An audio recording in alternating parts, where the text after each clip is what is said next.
À propos du Téléthon, je vous invite à... Tiens, ben voilà justement. Je vous invite à lire un article excellent du Libre Journal. Parce que le Téléthon, là, vient de rapporter 500 millions de francs. Vous savez ce que c'est le Téléthon, quand même? Non, parce qu'on peut ne pas regarder la télé, mais enfin, il y a des limites. On peut se tenir au courant aussi, Michel Valadier. Oui, pendant 24 heures, on recherche des fonds pour aider... Pendant 24 heures, des milliers d'imbéciles font des galipettes idiotes pour que des gens donnent du fric. Mais alors, à quoi sert cet argent? Là, les gens ont donné 500 millions. C'est beaucoup, 500 millions. Ça fait 50 milliards de centimes. Et en euros, ça fait... Je ne veux même pas en parler. Eh bien, à quoi ça sert? On nous dit que ça sert à soigner les maladies génétiques. C'est un mensonge absolu. Ça ne sert pas du tout à soigner les maladies génétiques. Ça sert à fabriquer des marqueurs, à découvrir des marqueurs qui permettent, d'une part, d'identifier les risques de maladies génétiques chez le fœtus, ensuite, ou plutôt même avant, de trier les embryons pour voir quels sont les embryons qui, dans certaines familles à risque, sont des embryons touchés par le risque de maladie génétique ou pas. Autrement dit, chers amis qui allaient verser, qui avaient promis d'envoyer de l'argent au Téléthon il y a quelques jours et qui allaient envoyer votre chèque là ces jours-ci, il faut que vous sachiez que vous êtes en train de financer la plus grande opération d'avortement de l'histoire. Parce qu'un embryon, c'est un être vivant qu'on va tuer parce qu'il y a un risque qu'il développe une maladie génétique. Quant à ça, s'ajoute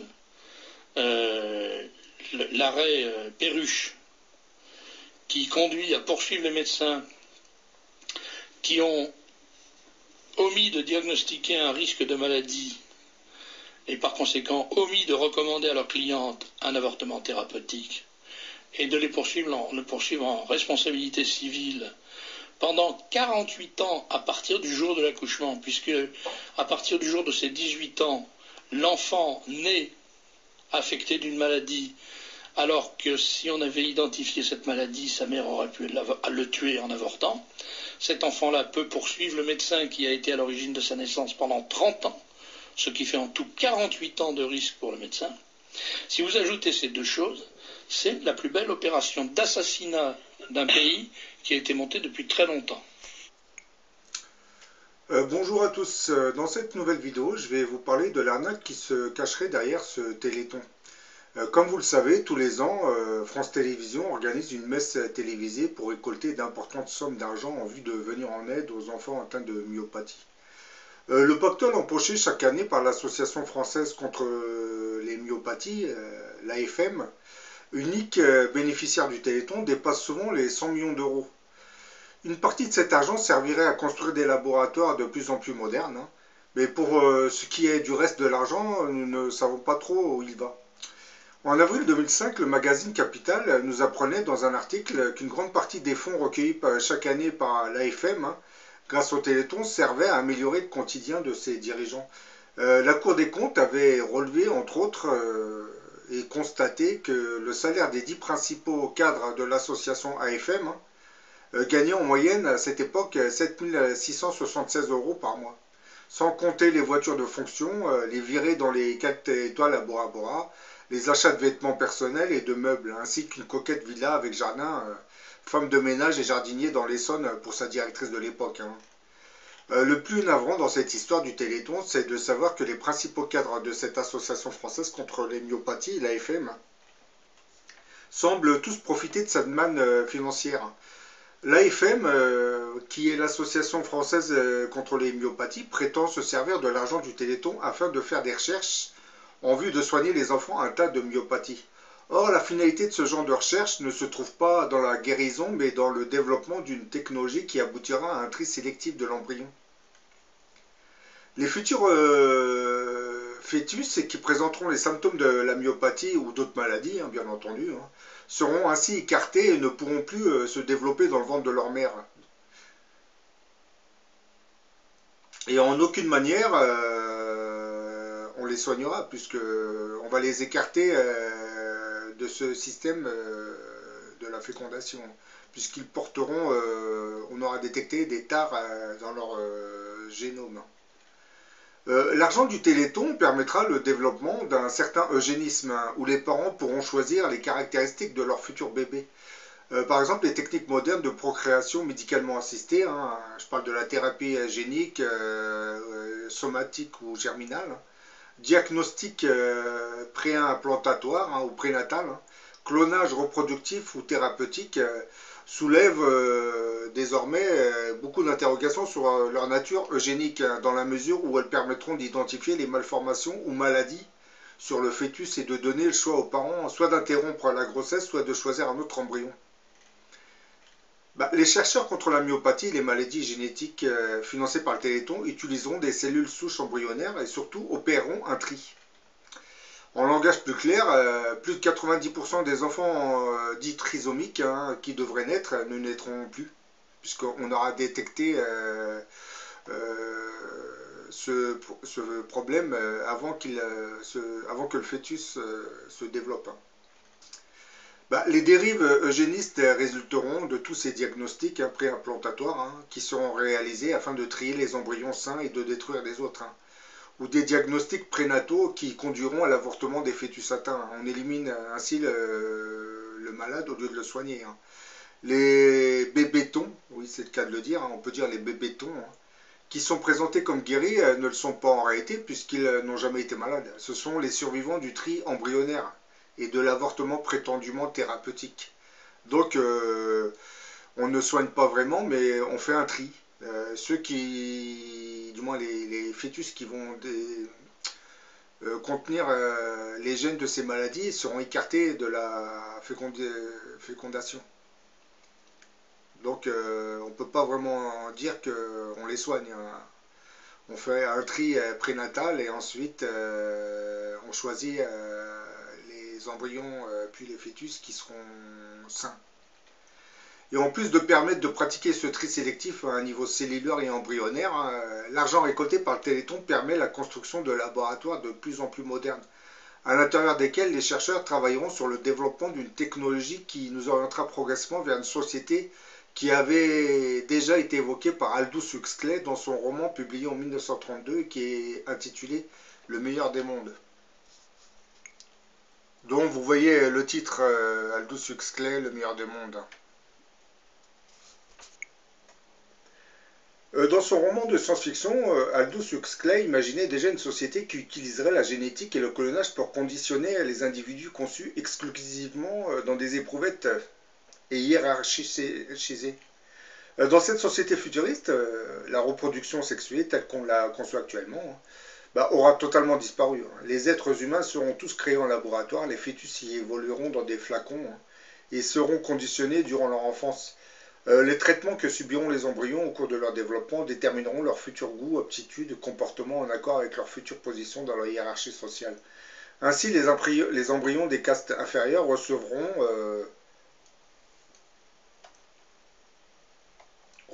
une dose d'alcool qui entravera leur développement, les réduisant à la taille d'un avorton. Cette technique permettra de résoudre les problèmes liés au marché du travail en produisant un nombre précis de personnes pour chaque fonction de la société, un nombre déterminé par le service de prédestination. Les membres des castes inférieures, dits delta et epsilon, seront produits en série par un procédé de division cellulaire au stade qui suivra la fécondation in vitro d'un ovule. Ainsi, un atelier d'usine pourrait être équipé de machines identiques conduites par 24, 48 ou 96 ouvriers jumeaux absolument identiques. Bon, là, nous parlons de clones, comme vous l'aviez compris. Après avoir atteint un âge bien précis, tous ces clones recevront un enseignement hypnotique qui les conditionnera durant leur sommeil, créant une morale commune profondément ancrée dans les subconscients de chacun. Les castes supérieures apprendront ainsi à mépriser les castes inférieures tout en sachant leurs nécessités. Dans les années 40, le nazisme avait déjà tenté de reproduire ce genre de société composée essentiellement d'enfants ariens. Par exemple, en 1936, Hitler avait lancé un programme qui visait à favoriser la naissance d'enfants ariens. Dans le cadre de ce programme, des couples étaient ainsi sélectionnés et parfois les SS procréaient avec des femmes identifiées comme de pures ariennes, avec une chevelure blonde, des yeux bleus, voilà.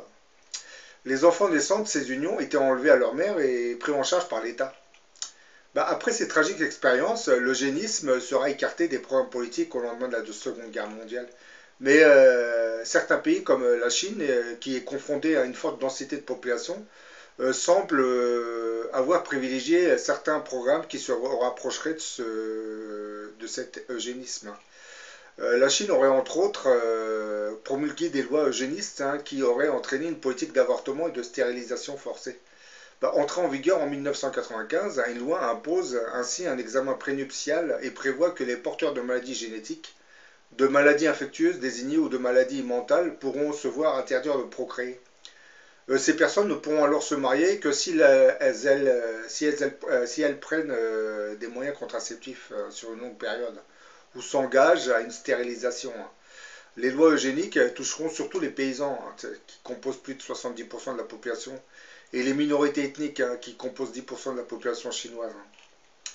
Enfin, en Inde et en Chine, le développement des diagnostics avant la naissance a eu pour conséquence une surnatalité masculine et l'élimination de milliers de fœtus de sexe féminin. Donc maintenant, vous comprenez à quoi sert l'argent du Téléthon, hein, à construire des laboratoires, hein, pour y développer une technologie qui permettra la sélection des futurs fœtus. Donc à partir de là, ben, on va commencer à fabriquer des humains sur mesure. Euh, et les parents pourront même choisir les caractéristiques de l'enfant qu'ils recherchent. Et comme dans certains pays,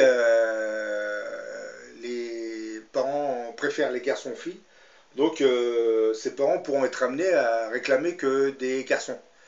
Ce qui posera un problème, puisque sans les filles, ben, la fécondation ne se produit pas. Donc c'est très bien de vouloir avoir que des garçons, mais il arrivera un moment où on va assister à une démographie qui va chuter assez fortement, puisque le nombre de filles diminuant, les garçons ne trouveront plus le sexe féminin pour se procréer. Et oui, c'est ça le problème, c'est qu'on veut tous avoir des garçons, mais bon, le problème, c'est que le sexe féminin est nécessaire pour la reproduction. Et à travers l'argent que vous envoyez au Téléthon, ben, on essaye de fabriquer une société où cette reproduction ne nécessitera plus l'apport d'une femme ou d'un homme, hein. C'est-à-dire, on ne sera pas obligé de passer par l'acte sexuel pour donner naissance à un bébé. On passera par l'intermédiaire de puissants laboratoires où la semence spermatique sera envoyée à des ovules prélevés à des femmes, voire à une femme, hein. On peut prélever plusieurs ovules à une femme, hein. Ensuite, cette fécondation donnera des clones. C'est un peu la société d'Aldous Huxley qu'on nous prépare actuellement avec cet argent. Mais ça, les gouvernements, du moins certaines personnes qui composent notre gouvernement en sont bien conscients. Donc ils vont continuer à profiter de ce racket légalisé, hein, puisque les Français versent des dons en pensant que cet argent ira soigner des maladies comme la myopathie, alors qu'en réalité, les chercheurs prennent votre argent pour développer des laboratoires où ils vont pouvoir commencer à pratiquer une sélection d'embryons. Quand je dis une sélection, c'est qu'ils vont aller encore plus loin en intégrant des spécificités dans ces embryons, du moins dans la base cellulaire qui donnera naissance à cet embryon. Ils vont commencer à intégrer des caractéristiques physiques. Pour cette même raison que dans le futur, certains parents pourront demander, c'est-à-dire ils pourront aller dans un centre commercial et puis choisir l'enfant qu'ils souhaitent, hein. Baraqué, musclé, blond, aux yeux bleus, brun. Ouais, c'est ça l'eugénisme. Voilà. Et puis si vous avez une société qui devient Big Brother, c'est-à-dire autoritaire, elle va peut-être imposer comment dire, une norme bien précise pour avoir des clones qui se ressembleront tous. Ça intéresse beaucoup les armées surtout, hein, pour avoir comment dire, des militaires qui seront assez musclés, corpulents. Et ça, dans les gènes, on peut l'intégrer. C'est ce qui se passe actuellement. Les recherches qui sont faites à travers ce téléthon permettront ce genre d'exploit technologique, hein. Donc, lorsque vous donnez de l'argent au téléthon, sachez que, comme ça a été dit dans la vidéo, vous favorisez un tri sélectif qui qui va aboutir à des avortements, logiquement. Et dans un futur assez proche ou éloigné, hein, permettre la conception d'êtres humains avec des caractéristiques bien précises qui seront intégrées dans le génome du nouveau fœtus qui se développera. Donc Aldous Huxley en 1932 avait déjà prédit cet avenir, hein. Donc ne soyez pas surpris si vous commencez à voir ce genre de phénomène apparaître, hein, puisque là on vous cache beaucoup de choses, mais dans certains laboratoires on a commencé à fabriquer des clones. Bah oui, c'est caché surtout en Chine. Bon, je vous dis à la prochaine pour une autre vidéo.